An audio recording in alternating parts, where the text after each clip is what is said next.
States of America and to the republic for which it stands, one nation, under God, indivisible, with liberty and justice for all.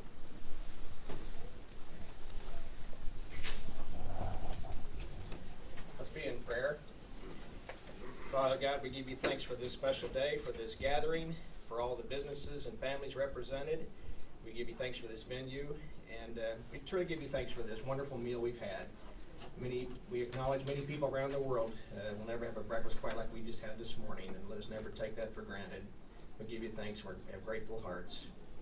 Father, our minds are turned to the people of Texas and Florida and southeastern states suffering from the just the terrible hurricane strength winds and the damage that was done. We just lift up the governors, the state representatives, the mayors, the city officials as they work toward the road to recovery. We just ask you to lighten their load and give them the strength to endure this hardship. And we're mindful of our state capital too. We're thankful for all of our people up in Topeka. We ask for you to give our governor guidance and direction as he goes into a new position. Just bless him and his family. And we do pray for our lieutenant governor soon to take over that difficult job. We just ask for you to put your hand on his shoulder, guide and direct him. And Father, now we just want to close and just give you thanks for your unconditional love for us. In the name of our Lord Christ Jesus, Savior, we pray. Amen.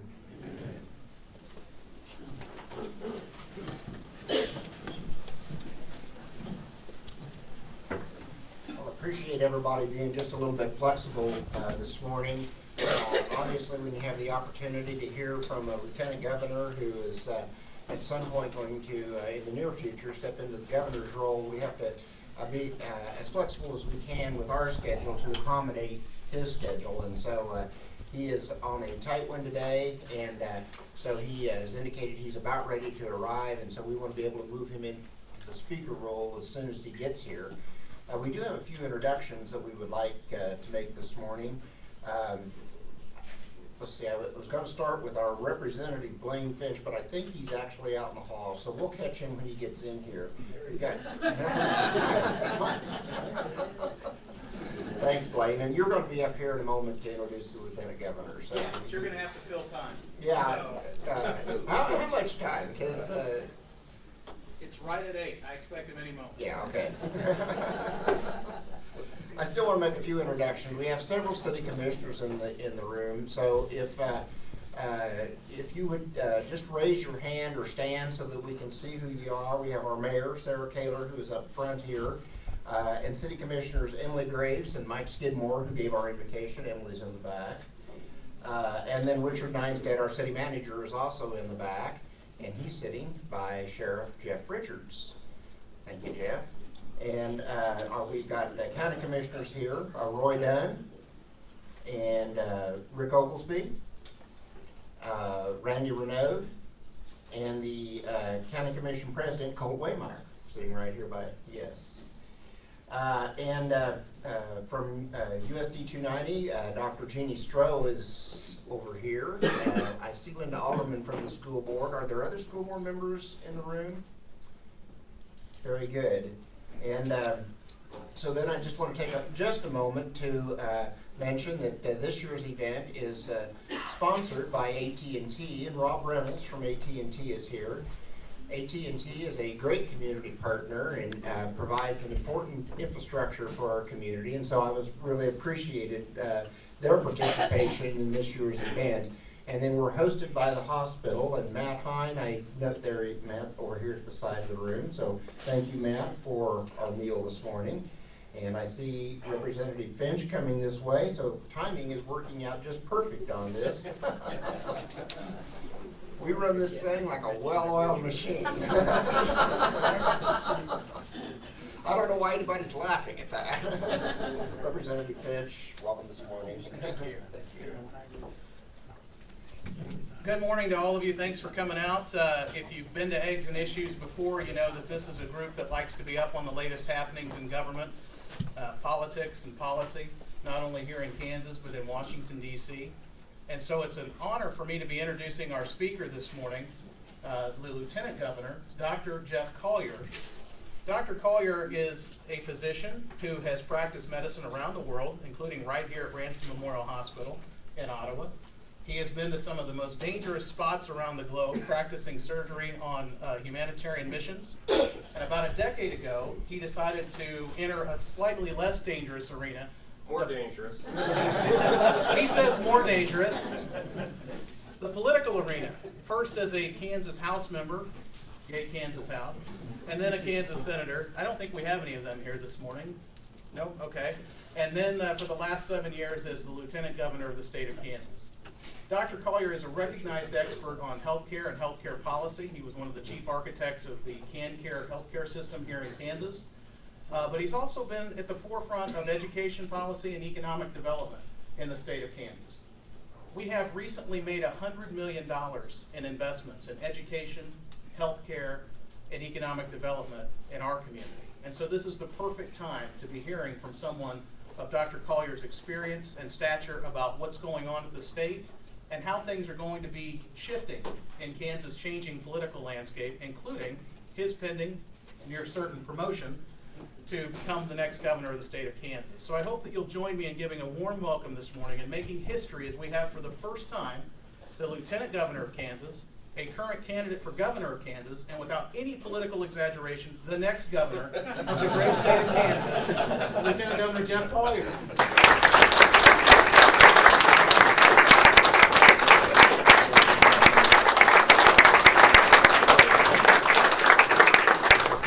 Thank you.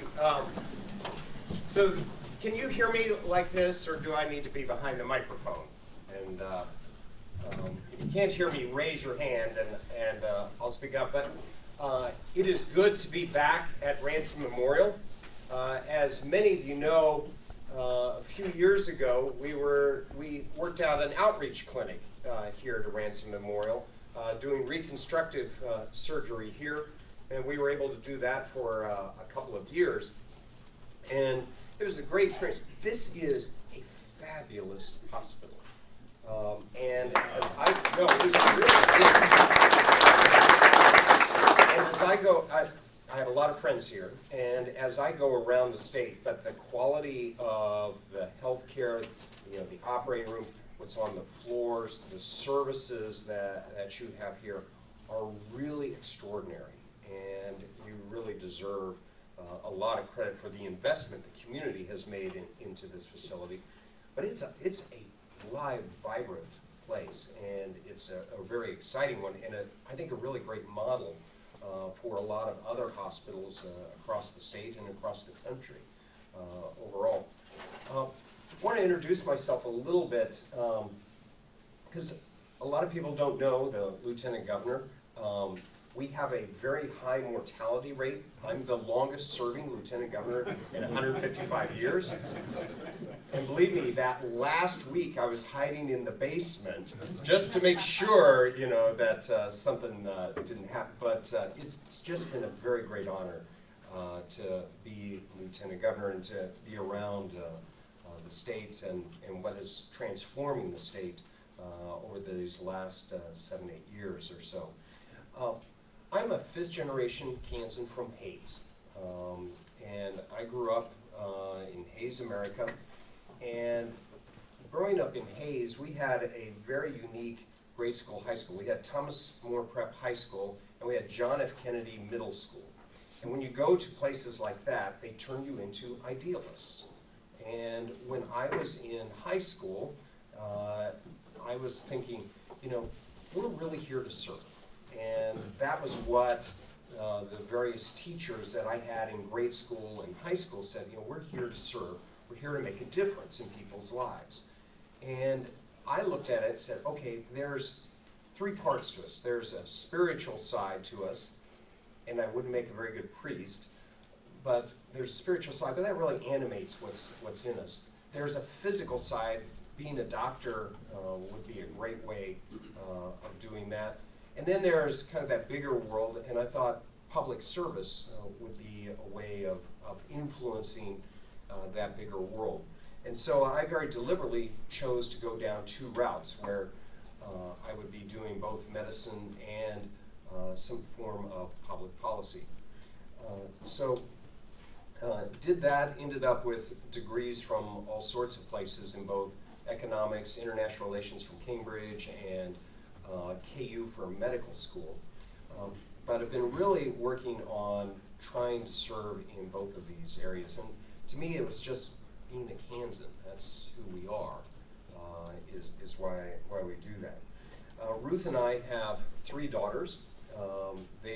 My last one goes off to college this weekend, and we become empty nesters for the first time. Ruth says, well, she's not exactly an empty nester. She still has a child to deal with. But you know, service was something that's very important to us. But for Ruth and I think for everybody in this room and across the state, I've been going around visiting with folks. And I think the real issue that people want is that Kansas is where our kids see their future, that they see it in our state, and that it's something that is so important, you know, to all of us.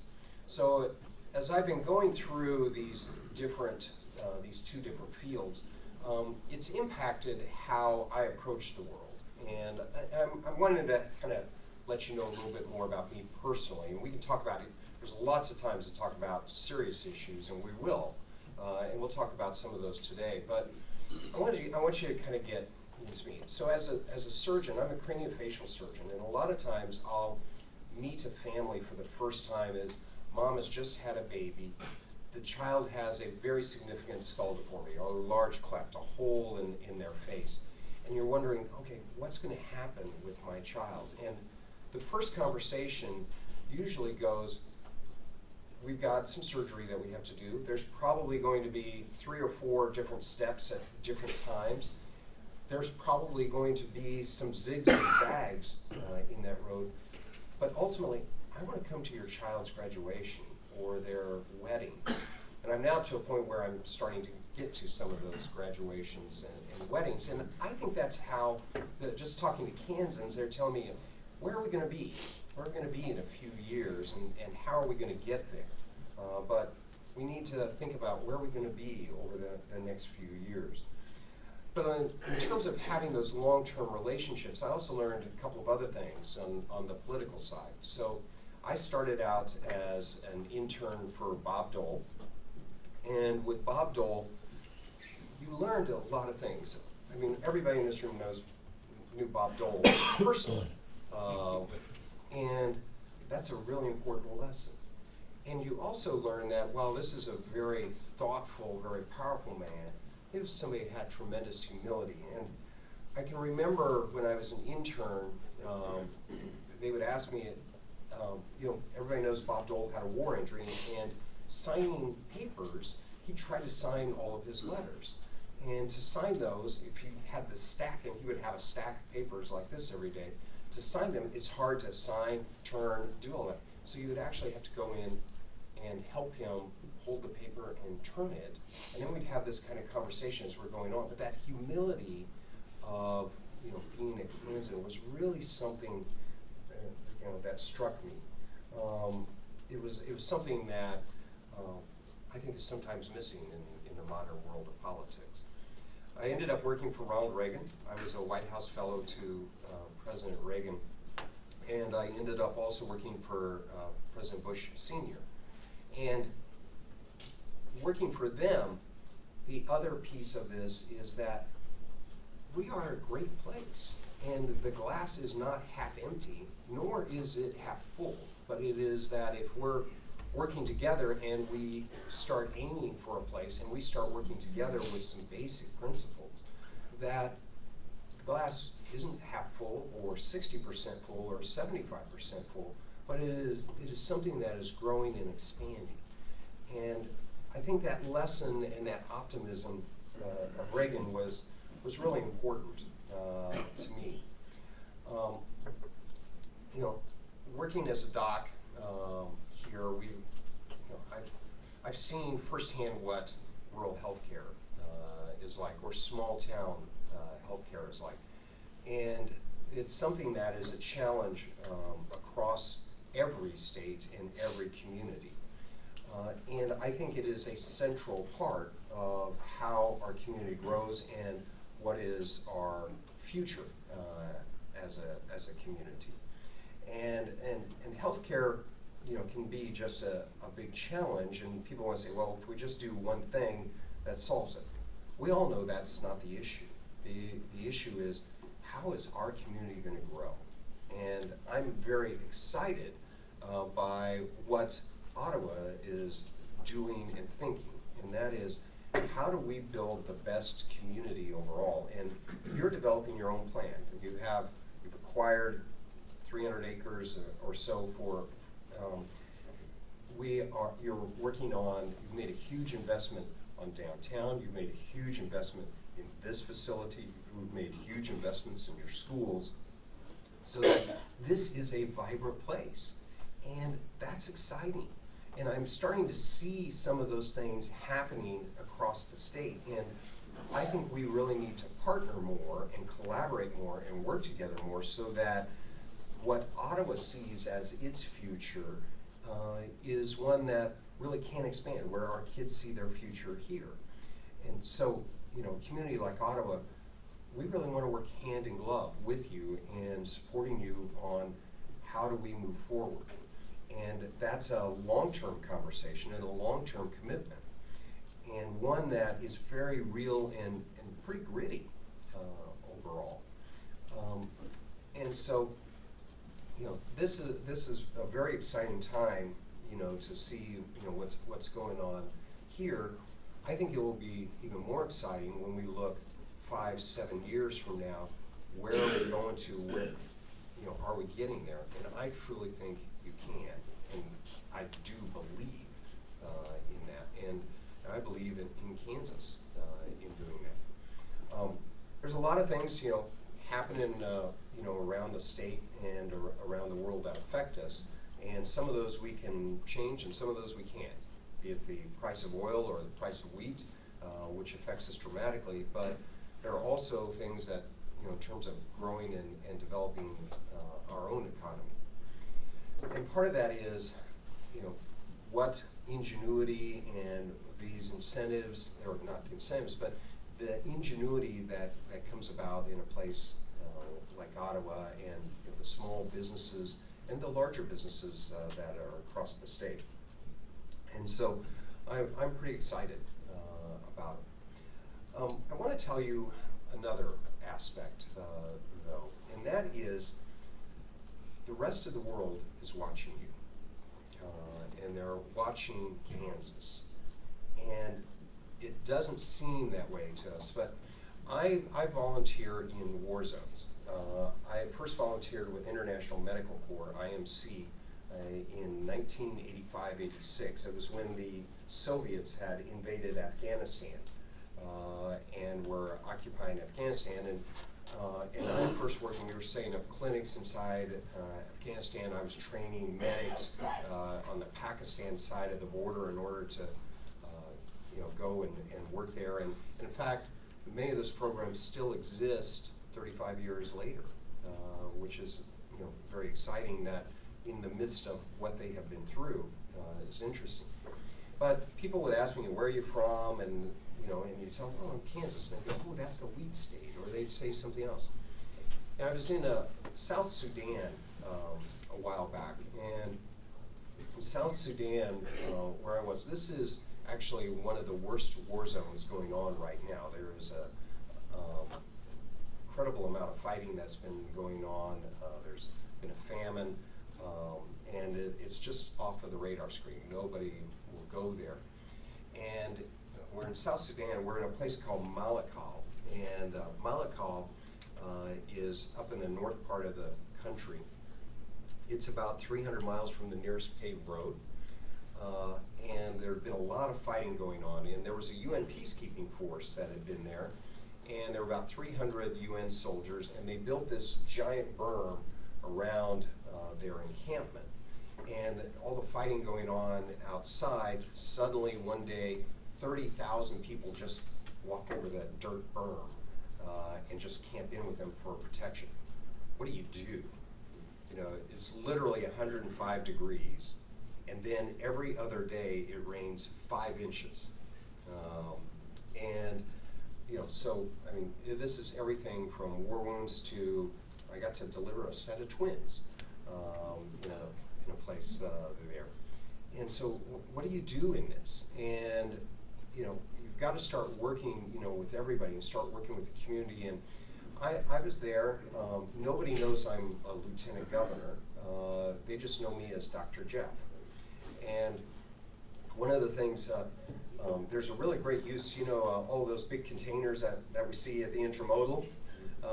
In places like there, or in Syria and others, what you do is you'll take one of those big containers and you'll try to ship goods up there, but there's no way you can ever get it back. And so what we would do is we would take about half a dozen of those containers and you cut out some of the walls and you can cut a window into it. And so we would take a container and we can make that our office, and about 6 of us or 8 of us could sleep in it. And so I drill a hole in the ceiling and screwed some lights up there, and then it rains 5 inches every other day, so it would drip on my bed.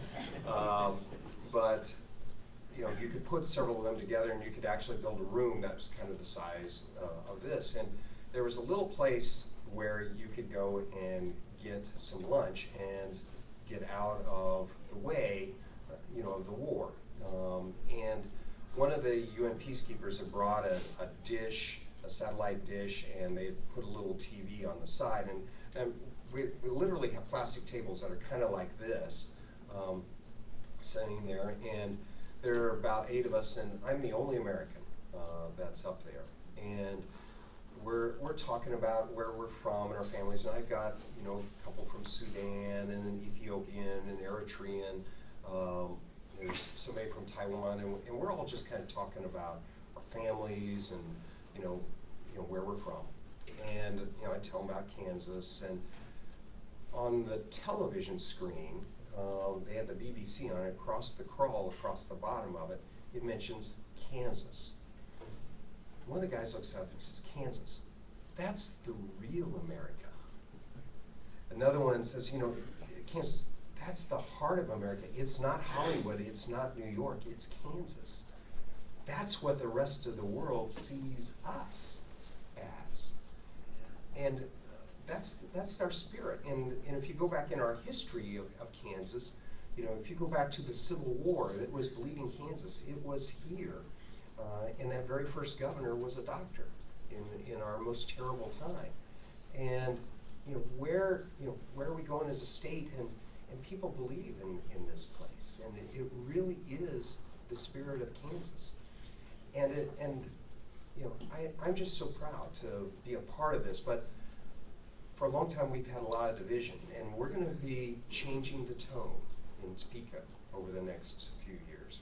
We're going to listen a lot more. We're going to work together a lot more. We're going to collaborate a lot more. We're going to be a lot more professional on a lot of things. And we're going to work together. I think there are just very cool solutions across the state on how we're working together. And so, it's just a wonderful opportunity for all of us as a state and as we're growing. I got to tell you another story, but though. So I grew up in Hayes, and my dad was a dentist. We also had a family farm, and like most farmers, you have one business and you have another business, and we grew up. Do any of you remember a party line?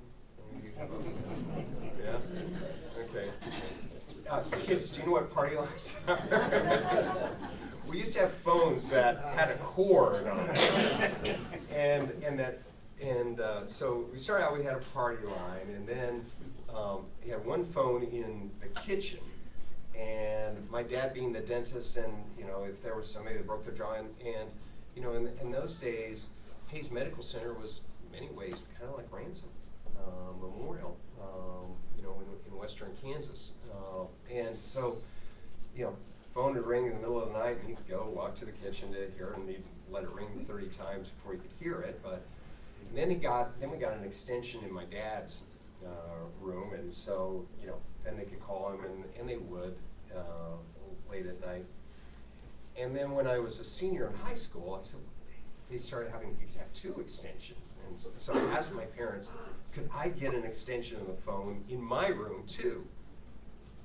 And to my surprise, they said yes. So one day I'm out at a party. I'm a senior in high school. I'm supposed to be home by midnight. It's about 10 minutes before midnight. And I really want to stay at this party. And you really got to, I really want to stay. And so I finally said, oh, I got to do something. I'll go call my parents. So I get in my Jeep and I'm driving and I find a payphone. That teenagers here, have you seen a payphone? You put money in it to make a phone call. So I put in my 15 cents in the payphone, and phone, you know, it's midnight, phone rings once, phone rings twice, phone rings 3 times, phone rings 4 times. My dad finally picks it up and he goes, hello? And I don't know what made me do this, but I just said, it's okay, Dad, it's for me. And he hung up the phone. These extensions are good for something. So I start to head back to the party, and I feel immediately guilty being a Kansan. You feel guilty when you do stuff like that. So I drive home, climb through the window, crawl in bed, pull the sheets over, and waited. And nothing happened. And then about 30 years later, I'm at the regional 4-H conference, and I'm the dinner speaker, and they want me to talk about, you know, Rwanda and working in all these different war zones and stuff. And so we were telling those stories, and then we had a little Q&A afterwards. And in the Q&A, one of the kids goes, "What's one of the craziest things that you did as a kid?" And my parents are in the room eating dinner with us. So I tell that story, and I go back to the table afterwards. Everybody laughs, and I was 40 years old, and I was put in timeout. But you know, you never know where that Q&A will lead you to. But anyway, I just want to say thank you for what you built. We're going to work together more, and we want to listen a lot more. And then finally, I'm going to give one last tribute, and that is your legislators. You know, Blaine, I've known Blaine for a long time, and if you want somebody who can turn the dial, he's somebody who can turn the dial. And so we're very excited. I think we probably have a minute time for a couple questions or something. So.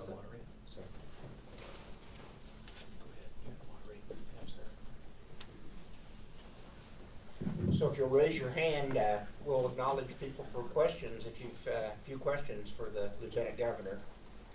I will take this opportunity to say that earlier this year, I ran into Lieutenant Governor Colyer at the Business Awards. I believe we were in Topeka. I can't remember where that was this year. No, it was down in Pittsburgh. Emporia. Yeah, Emporia. And had an opportunity to just have a brief conversation, and I was really amazed at how much he was aware and knew of what was going on in our community. So when he shared at the beginning of his remarks, he had a working knowledge of what we were working on in this community, and made me feel good about the It's exciting what you guys are doing. Yeah.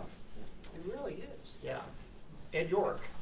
What's your vision for the Department of Commerce as you move forward? Question is, what is the vision for the Department of Commerce? So overall, I think the overall vision of the state is, how do we grow the state? This is where our kids' future is. And that's what I'm hearing from people is, we've got to grow, and we've got to grow in a Kansas way. The key central agency is Department of Commerce.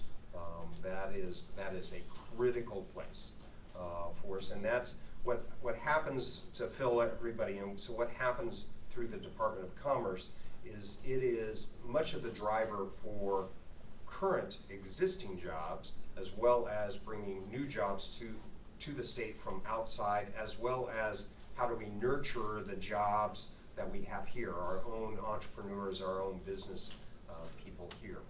And I think that role is central. I also think that economic development is not just based on one department.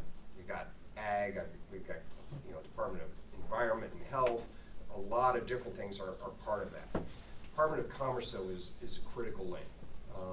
It has a number of tools that it can use, and I want the Department of Commerce to work very closely with, for example, Ottawa or Norton or Hayes on how can we assist you and your community, and how can we cooperate and work together on this, because there isn't a one-size-fits-all, you know, for the state.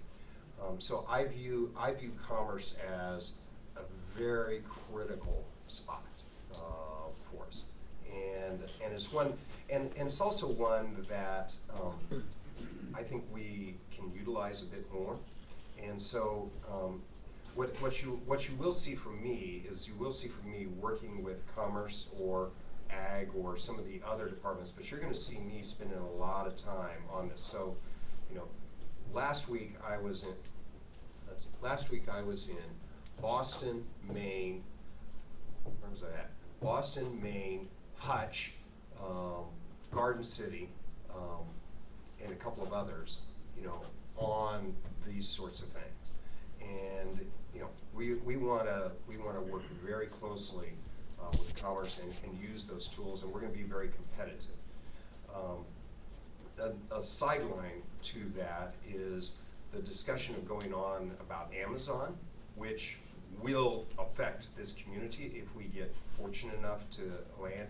That's a moonshot, but Kansas actually has a very realistic shot at this thing. What we're talking about is Amazon's thinking of creating a second headquarters. They're looking at 50,000 jobs 15 years from now at over $100,000 each. Okay, it changes everything. It's a $5 billion payroll. Now, one of the things though is Amazon already has 2 facilities in Kansas that we have worked very closely with them on, and the Department of Commerce in that relationship and the relationship with the local community was really critical for us. And so we're going to put together the most aggressive package we've ever put together for Amazon, because we can compete. And PC Magazine ranks the Kansas City area #1 in the Amazon sweepstakes. The fact that we could compete says boatloads about our state. And to be honest, if you look at the stuff that's going on, Kansas has the 3rd best, you know, rural highway system in America. Our K-12 education system by the Kansas Association of School Boards ranks us in the top 10 in the United States. Our healthcare and our hospitals and our healthcare is one of the very best in the United States.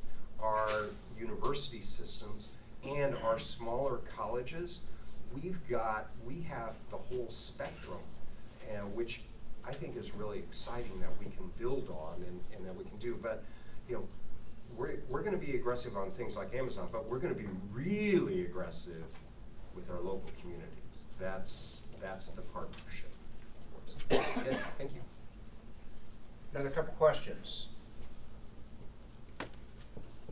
Oh, we can't let any off. Oh, there we go. How about what differentiates you from the other candidates for the governorship coming up in 2018? Sure. The question is, what differentiates me? I often get asked this question, or what differentiates me from Sam Brownback? Okay.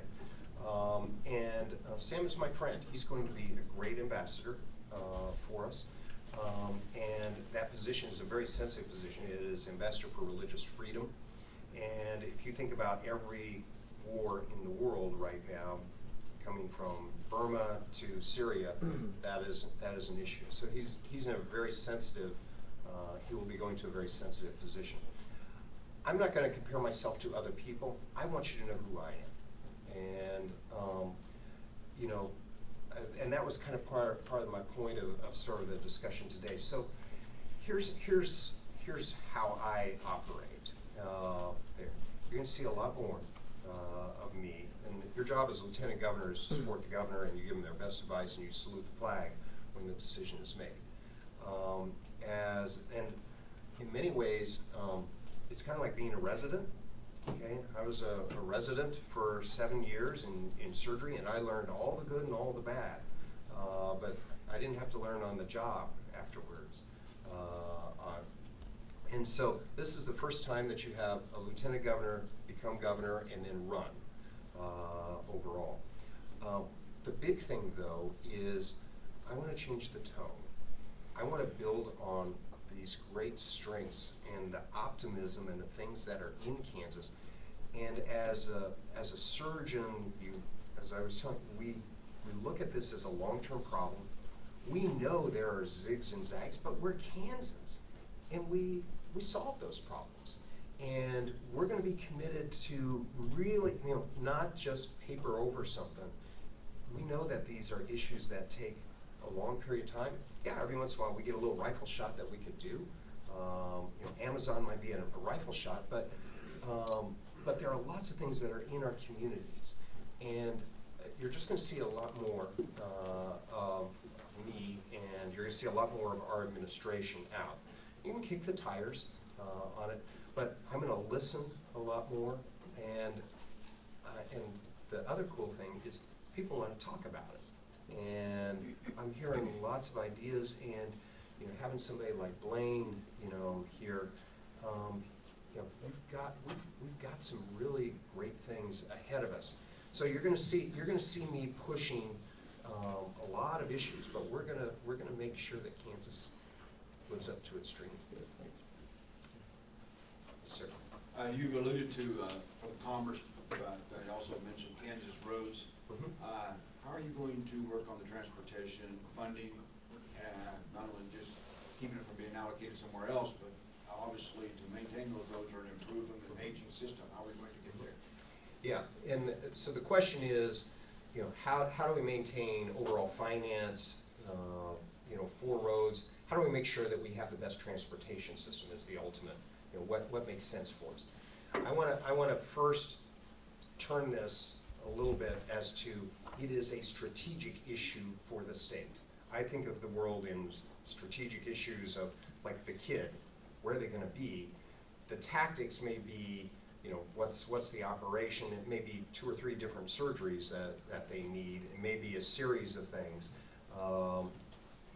What is it that we're going to do? If you think about the strategic situation that we are in the exact center of America. The intermodal next door of here is the fastest growing intermodal in North America. Okay? That's really critical.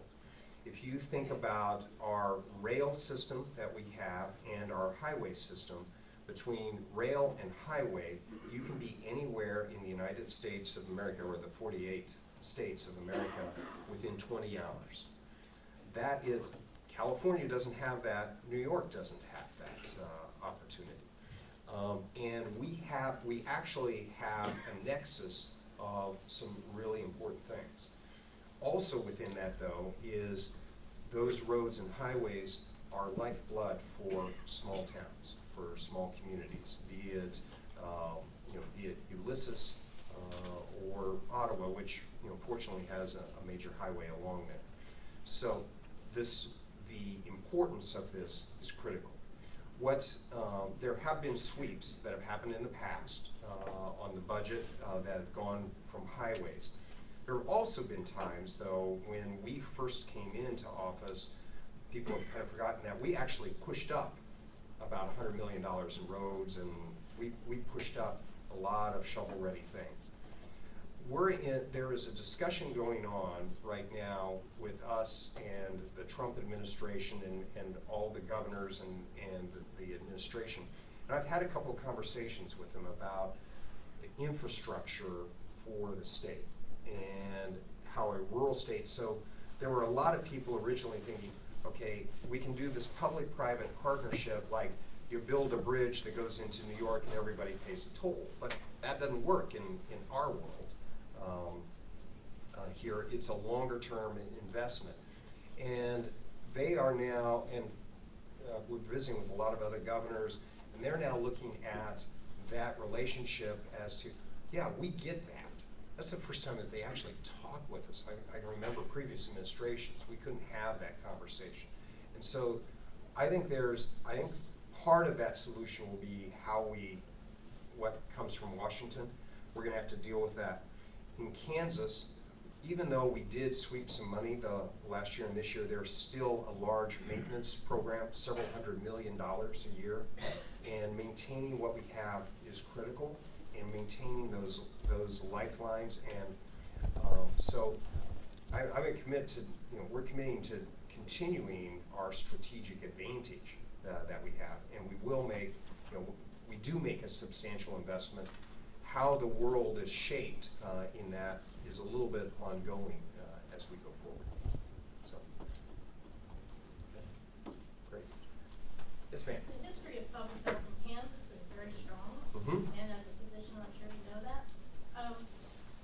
However, the funding for public health in Kansas is among the lowest in the nation. And KDHE, local public health, has really seen some real issues. How do you see your role in strengthening public health? So the question is, how do I see our role in public health, and how do we strengthen that? When I look at healthcare, I look at this through a couple of different lenses. One is there's an economic lens. It's 18% of the GDP of the state, so this is a big jobs deal. Secondly, and the first thing I look at is, what is the patient outcome? What are the results that we get from this? And so, for example, with CanCare, which is the state's Medicaid program, we actually are holding back several $100 million, and they don't get that unless you get real outcomes for people. And so some of those outcomes, are, for example, in child health and elsewhere. That's one program, but there's a public health system as well that is part of that answer.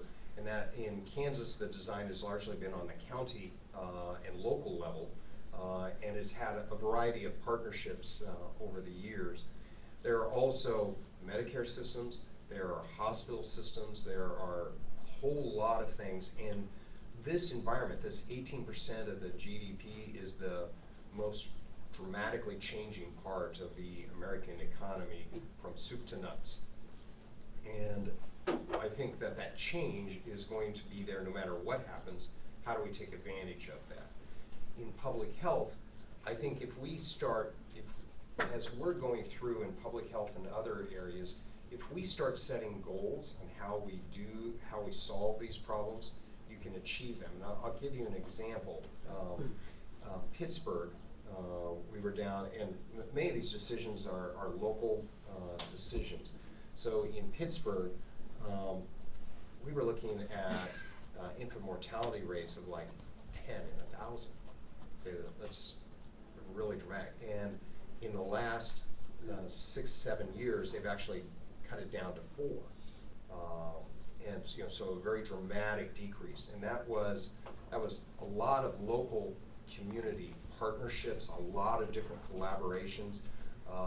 Everybody from United Healthcare, funding things, to the local clinics and the local docs and the local hospitals. And so I kind of see this as we're gonna need to collaborate more in a whole bunch of these areas, and there will be certain parts of it that have certain strengths, and hopefully we'll get money allocated where it needs to go in order to get outcomes, because that's what I'm after. I'm after real results. So hey, I want to thank you very much. Really appreciate it.